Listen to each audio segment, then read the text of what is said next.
Hello, ladies and gentlemen. This is the Mind of a Black Man TV podcast, and today we want to talk about what us as black people need to be watching out for in the coming months and coming years a race war.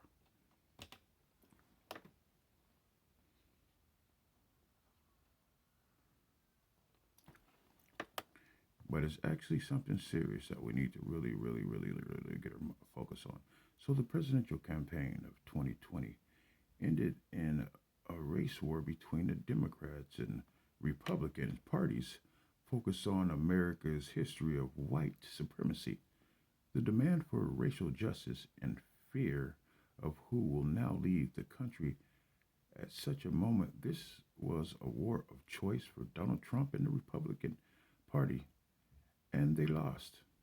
Joe Biden won by more than 6 million votes nationally and by the same majority as Trump achieved in electoral college in 2016 as the President of the United States.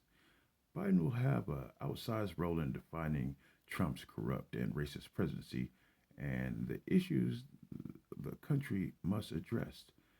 The race, we must become united, and we must take care of those who are dang damn near homeless and those that are homeless. We have to fight back the group that wanted to see every poor person squashed down. The Republican Party has become evil. But now, the role of race in the election was a choice for the Democrats. Two, it was a moral choice. After the murder of George Floyd and the fatal shooting of Breonna Taylor and persuasive protest marches and Democrat leaders joined the marches, and House Democrats passed the Justice and Policing. Okay, so the Policing Act. Sorry about that. Joe Biden chooses an African American woman as his vice president and devoted a major part of the Democratic convention to the fight for racial justice. He closed the campaign with an ad where Biden said Black Lives Matter and promised he would address the country's racial inadequacies. And after winning, he said one of his highest priorities was addressing systematic racism. Okay. Now, the campaigns are fights to define the choice in election. Biden wanted voters to choose a leader who would get COVID under control, protect Affordable Act Care, unite the country, and address Americans' racial divide. But Trump focused relentlessly on race. Trump attacked the Black Lives Matter protests, called out peaceful protesters as looters, defended the police no matter how extreme their abuses, and invited white nationalists and Trump supporters to liberate the Democratic run cities and states and defended the election from being stolen in black run cities. Those attacks grew more politically damaging to the Democrats when peaceful protests were accompanied by looting overnight and violence, and occasionally attacks on police, even when Biden forcefully condemned violence of any kind. There are, of course, varied explanations for the rise in violent crime in the major cities, but Trump does not do any nuisance, according to Trump. Democrats winning this election means liberals and blacks in charge of the cities and the breakdown of law and order. Virtually every Republican campaign and black writers and decried Democrats who will defund the police and who are now strongly opposed by the police unions. Trump held multiple rallies a day in the final week in the battleground states where he attacked the liberals, elites, and professors and scientists who looked down on them. And the liberal Democrats who were indulging in the violence, blacks who are threatening to invade your suburbs and communities. The Trump campaign focused on blacks, rarely mentioning immigrants. His main focus in 2016 and 2018, Trump escalated attacks on the first African American president, Barack Obama, as a socialist, and dire warnings about his multiracial coalition winning control of America again. And Obama's campaign to consolidate young blacks, many have mobilized more white working class and rural voters than black ones. Trump escalated race war, changed electorate.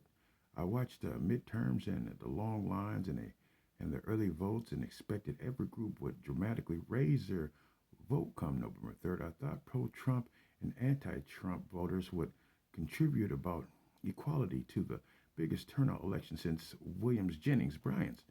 But to my surprise, as Trump's race war dramatically increased the turnout of white working class and Trump supporters, while just barely pushing up the turnout of blacks and Biden voters. Trump race war failed, but produced a lot of collateral damage. The Democrats have their greatest support in virtually every segment of the electorate that is growing. The young millennials, black and Latinos, unmarried women in the college educated suburban and areas. Yet Trump stopped history in the battleground states where he campaigned so aggressively. It was reasonably for the progressives to believe that the historic turnout would turn out well. The surge of the college educated and suburban voters in 2018 midterms allowed Democrats to win by 10 million votes and election that broke turnout records. But Trump race war flipped, whose surge he pushed up the proportion of whites without a four-year college degree from 40 to 62% in Iowa to 40 to 53% in Minnesota, 54 to 58% in Wisconsin, 40 to 55% in Ohio, 49 to 54% in Michigan, and 48 to 53% in Pennsylvania. The states where I can compare 2018 to 2020, the flip put Iowa and Ohio out of reach for Biden and allowed Republican Senate incumbents to win easily in Iowa and Maine. It also had a devastating effect on down ballot races except Maine. There was a little ticket split, and these newly mobilized white working class and rural Trump voters marked their ballot for Donald Trump, but also for every Republican at every level.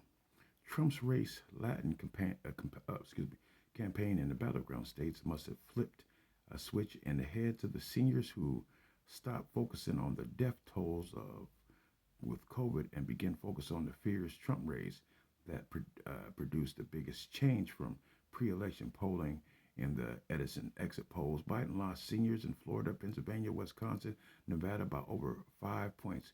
He lost the seniors in Ohio, Iowa, North Carolina by double that. And critically, Trump's attack on blacks was an attack on liberal democratic governance for defunding the police. That focused campaign pushed down the vote for Democratic Senate, House, and legislative candidates about 2 points below the vote for Biden, particularly in the suburban areas where Biden was winning some voters on the handling of COVID and ending Trump's divisiveness. Sorry about that. But Trump's rationalizing of election was only part of the story. On Democrats underperformed. They were not pulled down by fear of socialism. My research showed they were pulled down by the lack of any economy relief and any economy offer to counter Trump's racist imaginary and pushed to open the economy. Democrats were pulled down by their offer no competitive narrative to Trump's drumbeat on law and order, on what was at stake in November. Democrats were not heard decrying of the health care costs that were killing people, are battling lower insurance and drug costs, are battling corporations and their big tax breaks as if they were in midterms. Biden ended up with no advantage on who would be better for the middle class. You may not have noticed that Trump's cynically shifted from attacking Mexican Americans and Latinos to attacking blacks.